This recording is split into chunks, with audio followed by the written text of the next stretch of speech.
থাকতে চায় তারা শুধুমাত্র দলীয় কারণে তারা যেন কোনো সমস্যার সম্মুখীন না হয় সেই নিশ্চয়তা ইনশাআল্লাহ আমি দেব।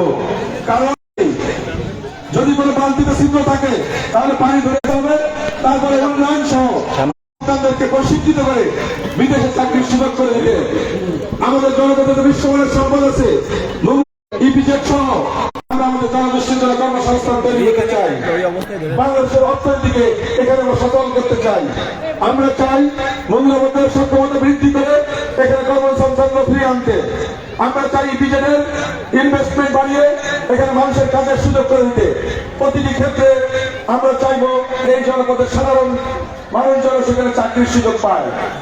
আমাদের জনসমাজের স্বাস্থ্য সেবা অত্যন্ত অপ্রতুল, বিশেষ করে নারী, শিশু এবং বৃদ্ধদের জন্য আমরা চাই সার্বজনীন স্বাস্থ্য সেবা নিশ্চিত করতে। থানা স্বাস্থ্য কমপ্লেক্স গুলোকে আমরা যে স্বাস্থ্য কমপ্লেক্স গুলো আছে সেগুলোকে কার্যকরী করতে চাই। কোন মানুষ যেন থানা স্বাস্থ্য কমপ্লেক্স থেকে সাধারণ লোকের জন্য ফিরে আসতে না হয় সেই নিশ্চয়তা আমরা দিব ইনশাআল্লাহ। আমি বিশ্বাস করি যদি দায়িত্ব নেওয়া হয় তাহলে প্রতিটি সেক্টরে আমরা সফল হব আপনাদের সমর্থন দিয়ে ইনশাআল্লাহ। আমাদের জনপদের রাস্তাঘাট ভেঙে গেছে, অবকাঠামো নষ্ট হয়ে গেছে, খুব দ্রুতই আমরা এগুলো নিয়ে আমাদের পদক্ষেপ নিব। কারণ দীর্ঘদিন এইসবের কারণে আমাদের সন্তানদের স্কুলে যাতে সমস্যা হচ্ছে, বৃদ্ধদের চলাফেরা করতে সমস্যা হচ্ছে, সাধারণ মানুষের জীবন জীবিকা হুমকির মুখে পড়ছে। সুতরাং জনপদের গতি বৃদ্ধি করার জন্য, কর্মচাঞ্চল্য ফিরিয়ে আনার জন্য আমরা দ্রুতই আমাদের অবকাঠামো যোগাযোগ খাতে আমরা হাত দিব। এই মোংলা নদীর উপর একটা ঝুলন্ত ব্রিজের কথা বলা হয়েছে।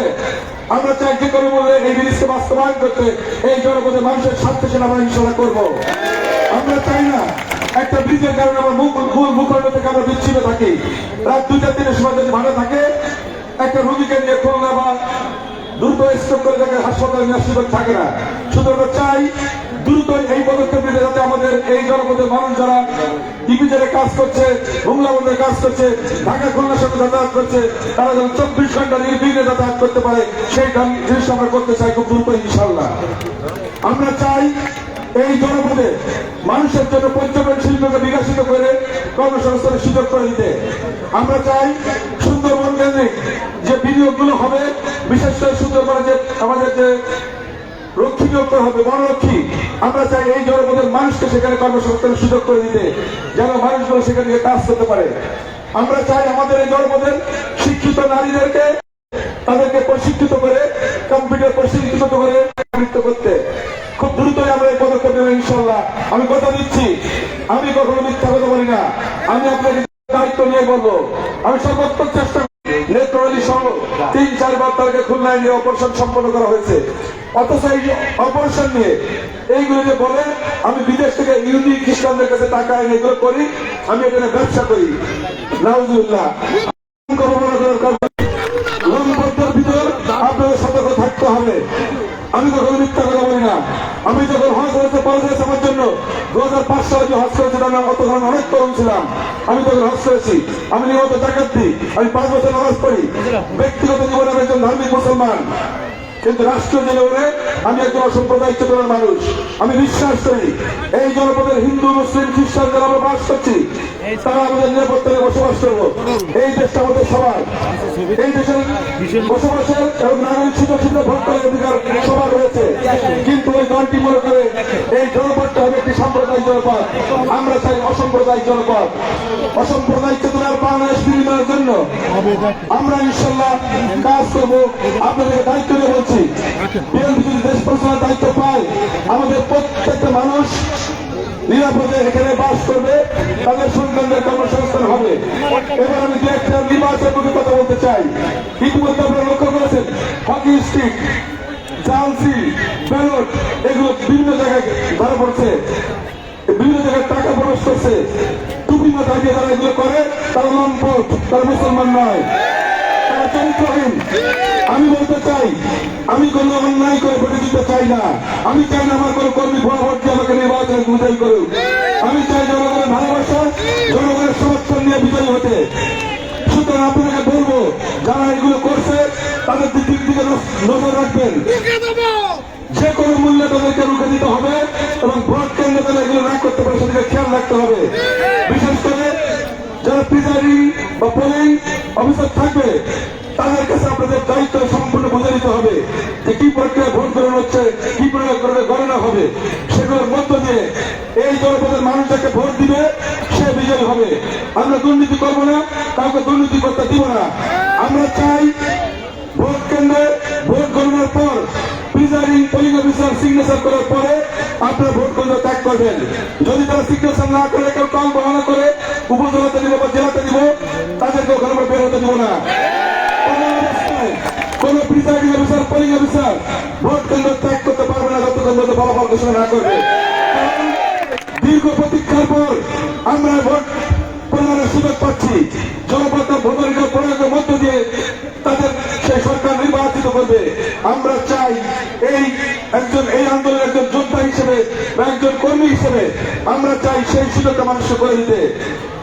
ভোট মানুষ যেখানে দিবে সেই লোক বিজয় হবে, সেটা নিয়ে আমাদের কোনো বক্তব্য নাই। কিন্তু কেউ যদি এইগুলো নিয়ে টাল বাহানা করে আমরা কোনো ছাড় দিব না। আমরা চাই সুন্দর সুস্থ পরিবেশে, উৎসব মুখের পরিবেশে 12 তারিখে ভোট হবে। আমি মা বোন সহ এই জনপদের প্রত্যেকটা মানুষ অনুরোধ করবো, দীর্ঘ প্রতীক্ষার পর আপনারা ভোট দেওয়ার সুযোগ পাচ্ছেন। আপনার নির্বিঘ্নে ভোট কেন্দ্রে গিয়ে সকাল সকাল ভোট প্রদান করবেন। একটি ভোট প্রদানের মধ্য দিয়ে আগামী 5 বছর এই জনপদের সুখ, শান্তি, সমৃদ্ধি, নিরাপত্তা নিশ্চিত করবেন। ভোট প্রদানের মধ্য দিয়ে আপনার সন্তানের নিরাপত্তা নিশ্চিত হবে। ভোটের পরে যে নিরাপত্তার যে সংখ্যা আছে সেটা করে পরিষ্কার করে বলতে চাই, জি না, আমরা কোনো নিরাপত্তাহীন কাউকে রাখতে দিব না। যদি কেউ বিশৃঙ্খলা করে সে যত বড় নেতা হোক, যে দলের লোক হোক না কেন, আমরা কঠোরভাবে সেটা নিয়ন্ত্রণ করবো ইনশাআল্লাহ। সুতরাং আমি আমার মা বোন মুরব্বীদের বলবো, আপনারা এগিয়ে আসুন। ভোট প্রদানের মধ্য দিয়ে আমাদের হারানো গণতন্ত্রের পুনরুদ্ধার করুন, মানুষের ভোট ভাগের অধিকারকে পুনরুদ্ধার করুন এবং আগামীতে এই জনপদের আমাদের সন্তানদের কর্মসংস্থান, শিক্ষা ব্যবস্থা ঢেলে সাজানো, স্বাস্থ্য সেবা সহ, যোগাযোগ উপকরণ সহ সকল ক্ষেত্রে আপনার ভোট প্রদানের মধ্য দিয়ে আমাদের কাজটা সুযোগ করে দেবেন। ব্যক্তিগতভাবে আমি অনেক কিছু করার চেষ্টা করি, কিন্তু রাষ্ট্রীয় দৃষ্টিপথের ছাড়া এইগুলো করা সম্ভব না। এই জনপদের আরেকটা মৌলিক সমস্যা হচ্ছে সুপ্রিয় খাবার পানি, যেটা রামপাল মোংলার প্রত্যেকটা এলাকায় আমাকে বলেছে। আমি ব্যক্তিগত উদ্যোগে কয়েকটি ডিপ টেবল, কয়েকটি ব্যবস্থাপনা আমি করেছি, কিন্তু এটা অপরতুল, এটা করা সম্ভব না। তার জন্য রাষ্ট্রীয় পৃষ্ঠপোষকতা নিয়ে আমি চাই এই জনপদের 16টা ইউনিয়নে যেখানে যেভাবে সুপ্রিয় পানি ব্যবস্থা করা যায় আমরা সেভাবে উদ্যোগ দিব। আমি চাই মানুষের যে মৌলিক চাহিদা সুপ্রিয় পানি সেটা আমরা নিশ্চিত করব। আমরা চাই এই জনপদে আমাদের সন্তানরা যেন একটা সুন্দর উৎসব মুখে পরিবেশে বড় হতে পারে সেই ব্যবস্থা করতে। আমাদের মাঠগুলো যেন বিকেলে খেলাধুলার মাধ্যমে ভরে ওঠে এবং আমাদের ভিতরে সামাজিক ভারসাম্য, ভ্রাতৃত্ববোধ, সৌহার্দ্য সেগুলো বৃদ্ধি পায়, সেগুলো আমাদেরকে কাজ করতে হবে। আমি আমার কথা বাড়াবো না। আগামী নির্বাচনে আপনার আমাদের প্রিয় তারেক রহমান সাহেব যে 31 দফা ঘোষণা করেছেন এবং দেশ গড়ার পরিকল্পনার জন্য যে কর্মসূচি ঘোষণা করেছেন তার প্রতি আপনারা আস্থা রাখবেন সেই প্রত্যাশা রাখছি। ইনশাল্লাহ আপনাদের সমর্থন নিয়ে আগামীতে বিএনপি দেশ পরিচালনার দায়িত্ব পাবে, সেটাই হচ্ছে আমাদের একমাত্র কাম্য। আমরা চাই আপনারা নিজেরা ভোট কেন্দ্রে যাবেন, পাশাপাশি আপনার বাড়ির আশেপাশে যারা আছে, আপনাদের বন্ধু বান্ধব আছে, সবাইকে ভোট দেওয়ার উৎসাহিত করবেন। কারণ গণতন্ত্র চর্চা আমাদের কাছ থেকে হারিয়ে যাবে যদি আপনারা স্বতঃস্ফূর্তভাবে ভোট কেন্দ্রে না আসেন, ভোট প্রদান না করেন। আপনি যাকে খুশি তাকে ভোট দিবেন, যে আপনার স্বার্থ সুরক্ষা করতে পারবে, যে এই জনপদের উন্নয়ন অগ্রগতি নিশ্চিত করতে পারবে, তাকেই আপনারা ভোট দিবেন। সেটাই হোক না কেন, আমার কোনো আপত্তি নাই। সবাইকে আহ্বান জানাবো, দীর্ঘদিন পরে আমরা ভোট প্রদানের মধ্য দিয়ে আমাদের গণতান্ত্রিক শাসন ব্যবস্থাকে আবার পুনর্বাসন করা বা মেরামত করার সুযোগ করে দিবেন, সেই প্রত্যাশা থেকে আপনাদের সবাইকে ধন্যবাদ জানাচ্ছি। এবং 10 তারিখে এই জনপদের সবাইকে আহ্বান জানাবো, মোংলার হেলিপ্যাড ময়দানে আমাদের যে নির্বাচনী সর্বশেষ জনসভা হবে সেখানে আপনারা উপস্থিত হয়ে আমাদেরকে সহযোগিতা করবেন সেই আশাবাদ ব্যক্ত করে আজকের অনুষ্ঠানের আয়োজন করেছেন এবং এখানে যারা আসছেন বিভিন্ন ভাবে তারা কথাবার্তা বলেছেন, সবাইকে ধন্যবাদ জানিয়ে আমার সংক্ষিপ্ত বক্তব্য এখানে শেষ করছি। খোদা হাফেজ।